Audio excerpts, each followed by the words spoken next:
ए ला भाईजान bus stop है जी। कदी हफ्ते च बस नहीं लभदी, फिर इत्थे कलियारी सोना पैंदा ही।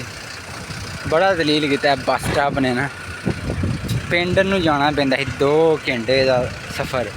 सही है, अल्लाह का शुक्र है कलियारी ट्रांसफ़र हो गया तो बहुत ही अच्छा लग रहा है। क्योंकि शाम का वक्त है, इस टाइम जी भाईजान बस फड़ो टिकट कड्डो, सही हो गया। तो हूँ बड़ा ही अच्छा लग रहा है क्योंकि वही वक्त है, वही टाइम है, तो वही बस स्टेशन है जिसे बंदा भजदा जाता ही। तो हूँ अल्लाह का शुक्र है सामने खलोते हैं। हाँ भाई, अरेस्ट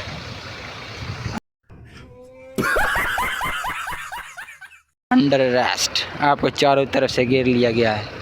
बस स्टॉप का टाइम हो गया है, लेकिन अभी इधर ही रहेंगे क्योंकि हमारा कैंप है इधर।